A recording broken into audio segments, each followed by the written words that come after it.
Hey, Mike. Hey, Sully, how are you? Kind of a rainy Saturday morning, off to a little bit of a slow start here as far as the events go this Saturday.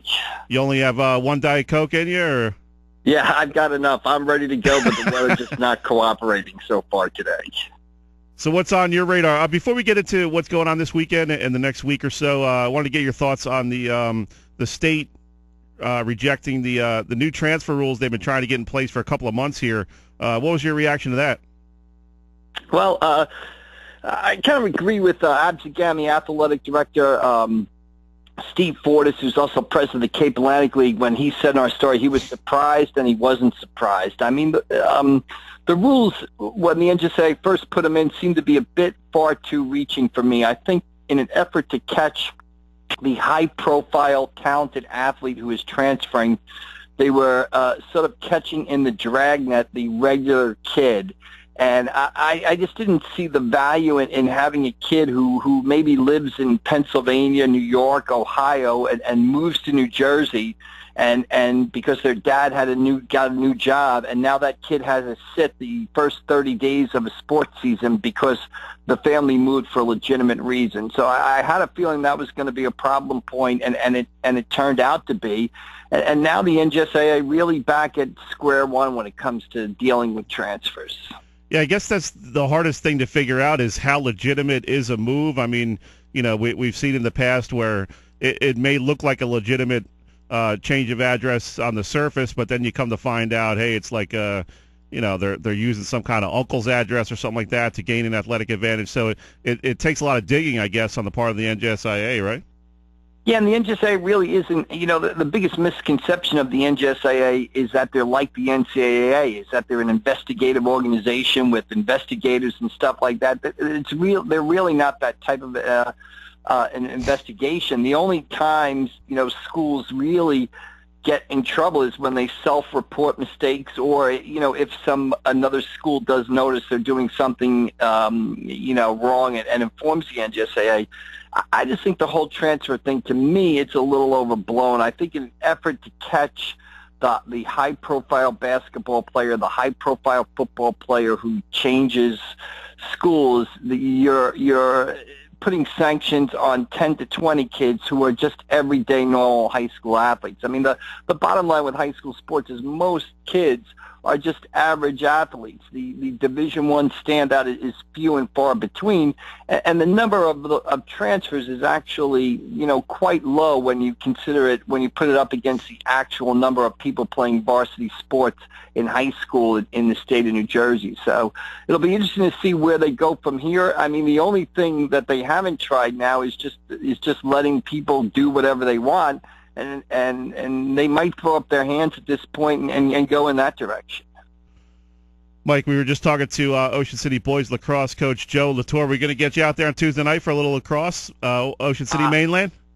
That sounds like that'll be Russo. John Russo does an excellent job covering lacrosse for us. And actually, this Tuesday, I had already looked at it. I was going to take in Buna Regional plays at Egg Harbor Township baseball this Tuesday. I know Egg Harbor Township has been hungering for some attention. I think they went 4-0 this week down in Myrtle Beach, and they're off to an excellent start this season. So I was going to take in the Eagles and see exactly, how good they are. Nice. I hate these days where you get like 5 events you want to go to on one day, and you're like, oh man, I got to pick one of these events to go to. Right. Well, that's the nature of the spring. Also, I mean, and you talk about going to EHT. Also, we can use the opportunity there. You've got the Penn Relays coming up next weekend. You've got the Woodbury Relays coming up today, and the Egg Harbor Township 4x8 team running in the Penn Relays. Alyssa Aldridge of Mainland running in the Penn Relays on Thursday in the girls 3,000 meters. Najia Singleton of Vineland in the girls shot put over there. So a lot of big events coming up this week. Yeah, you mentioned the Woodburys and then the Penn. So this is kind of the time of year where track athletes really start to step it up a little bit. The first couple weeks of April, you have a couple of dual meets here and there. You're just trying to get your body in shape for spring track. But now it's going to really start counting. So we'll definitely keep an eye out for some of the top athletes and see how they can make out here the next 6 weeks or so, right? Yeah, you move into the peak of the relay season today, the Woodbury relays, and they'll go on rain. They'll run through the rain over there at Woodbury. You have just about every team in South Jersey competing in that meet today. The winners get Woodbury watches, which the kids really like more than medals. The track events count the team scoring. The field events are invitational individual events that feature the best athletes in South Jersey. Interesting match. Egg Harbor Township track and field team off to a great start this season in our paper yesterday, and still on our website. I did a little something on Amir Brock, who's one of the state's top sprinters running at Villanova. Egg Harbor Township kind of has a nice rivalry going with Rancocas Valley in Group 4. Those two teams will hook up for the first time today over at Woodbury. Last year, Rancocas got the better of EHT and won the team championship, and we'll see what happens today. Yeah, Amir's also one of the most popular Twitter athletes too. Yeah, he's an interesting kid. He's a fun kid to talk to. Yeah. Yeah, the My Life story that we did. He talked about how he likes to write poetry and short stories and things like that. So he's an interesting kid with a lot more going to Villanova University. He's got a lot more. Obviously a tremendous soccer player, tremendous runner, but he's got a lot more going on than just that. Yeah, and that's the interesting thing about that relay team. They have four or five guys. They kind of plug them into different events, the 4x4, the 4x8, and all those guys are going on to college track. So they've been together for about a year and a half now when they finally figured out those lineups. And, you talk about the DeSoy twins and then Eric Barnes and Aiden Hendricks. So they're all kind of interchangeable, and they figured out how to really put that team together. Yeah, and the 4x8 team, which is the DeSoy twins, Aiden Barnes and Hendricks, really had, or Eric Barnes and Aiden Hendricks, they really had a great indoor season, winning a national championship, getting All-American status, and now they go to the Penn Relays. And the goal of any relay team is to win that Championship of America race at the Penn Relays, and only two sort of Atlantic City press area teams have ever done it. Southern Regional Girls Distance Medley team with Danielle Toro and Jillian Smith did it about 7-8 years ago, I would say now. Maybe 10. I don't know. I'm getting old, so the years kind of wander by. And the Pleasantville boys 4x18 with the Clark twins did it about 2 to 3 years ago. So EHT will run in a qualifying heat on Friday morning, and hopefully they'll make it to the Championship America on Saturday afternoon up at Franklin Field. And that's one of the great things about the Penn Relays is that Saturday afternoon. I mean, high school athletes get to run on the same track. Moments before the best track athletes in the world get to run. It's like, they play, it would be like if they played the first quarter of, the Cleveland Cavaliers and the Indiana Pacers, and then LeBron took a break, and on came, Atlantic City and St. Augustine to play a half. Yeah. And then, so that's really what it's like. So it's really a great event, and obviously one of the highlights of the high school sports season. Talking with Mike McGarry of the Press of Atlantic City. Mike, let's spend a few minutes talking about high school baseball. I was out at Mainland yesterday. They're hot. They've won 6 in a row. They got a big game against Millville on Monday. So some of these heavyweights in the Cape Atlantic League starting to play each other here as the conference season gets underway, and we're starting to figure out a little bit about who's who. Yeah, we're about 2 weeks away, too, from that Diamond Classic cutoff, which kind of makes all these games really big. I mean, like you said, Mainland off to a slow start. They've kind of turned it around.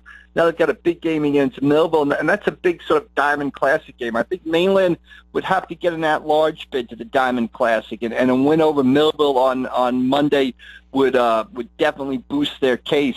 You got that Violent baseball team that I did a story on earlier this week. They won their first 7 games. I think they got tripped up against Seneca today on Thursday, so they're 7-1, and they're playing in the Al Hedel tournament, weather permitting at Oakcrest this weekend.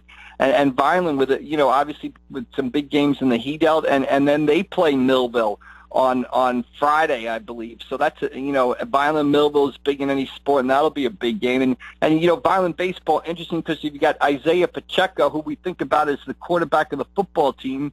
Came back to baseball, hadn't played high school baseball and yet, and the junior is batting, I think over 400, maybe close to 500, leading a Violent team that's really been, one of the season surprises so far. Yeah, how crazy is that? Kid hasn't played baseball in a couple of years, just shows up, hits 500 for the first couple of weeks. I mean, what an athlete that kid is. Yeah, it shows you what a great athlete he is. I mean, he's got football offers from Rutgers, Maryland, I believe a couple other schools, and he's able to go out there on the baseball field and just make an impact right away. And it's great to see. In this era of kind of specialization where kids tend to focus on just one sport, it's great to see someone like Isaiah decide, hey, I want to play baseball. I want to play baseball with my friends. I'm not just going to lift weights all spring and improve my 40-yard dash time. I'm going to go out there and compete, and that's really kind of what high school sports is all about.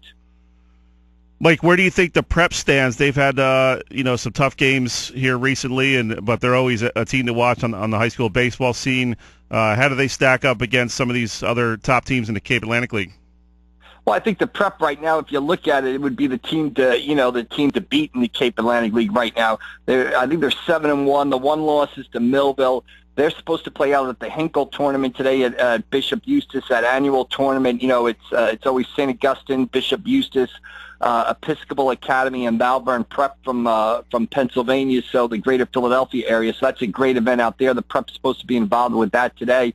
But they've just, they've gotten some key hits, and they have some big non-conference wins. Big win over Williamstown, big win over Kingsway Regional. So they're the defending non-public A champions. They're kind of a young team, but so far, it's kind of been business as usual for St. Augustine. Has Coach Bailon given you the coach speak here the last couple of weeks? Oh, we got a lot to work on. We're not that good. He's an excellent coach. Built a great program out there, and I think the one thing he did say to me is he kind of really likes this team. He likes the team. It's got a lot of young guys on it. It's a team with a lot of potential. I mean, their number one pitcher, Jack Billings, is only a junior. So there's a lot of potential out there at St. Augustine. I think he likes this type of team, that can kind of build. He might be a little surprised that they're off to such a good start. But again, 7-1 heading into today's Hinkle tournament, and again, St. Augustine, one of the top programs in South Jersey, so no surprise there. That's the thing with the prep. A lot of times you'll have a run at that school where 2 or 3 years you get to know all the kids' names. Maybe a couple guys get drafted, a couple guys go to big time college, and then the next group says, hey, we want to make a name for ourselves. And it seems like that kind of year where these guys like Billings and some of the other guys you talked about they're saying, hey, recognize my name. I'm a pretty good player too. Right, and you kind of see that evolution. You saw that last year during the South Jersey playoff run. Chris Morganwick was a senior starter for St. Augustine. They kind of really relied on him. But here was Billings, who merged in that playoff run as the team's closer, had 6 saves, and now he's the number one starter. So it's that natural evolution. And, I'm sure, the rest of Cape Atlantic League coaches will shake their head. But, St. Augustine has been, reloading, not rebuilding for years. And this is another case of it.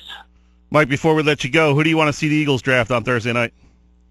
I think the draft in Philadelphia will be a spectacular event. The only thing I know about the draft comes from my Kevin Costner Draft Day movie. So who the Eagles take, I don't know.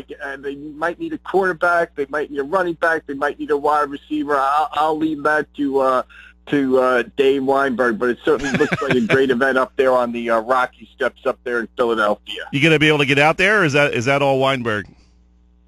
We'll have people out there. I believe Dave Weinberg will be there. I think James Clark, one of our newer part-timers, will be out there doing a little atmosphere, a little scene stuff. It'll be an interesting event. I'll be tied up with, the Penn Relay starts Thursday, high school stuff, some Philly stuff, so I'll be tied up with that. I'll be in Philadelphia Thursday, probably for the Penn Relays, but I'll be trying to circumvent my way around all the traffic out there. But certainly, a great time of year where you've got, the draft, playoffs, high school sports, baseball. I mean, if you're a sports fan and can't find something to do this time of year, I can't help you. Good stuff, as always, Mike. We appreciate it. Enjoy the rest of your weekend, buddy. All right, Sully. Always a pleasure. Anytime. That was Mike McGarry, Press of Atlantic City.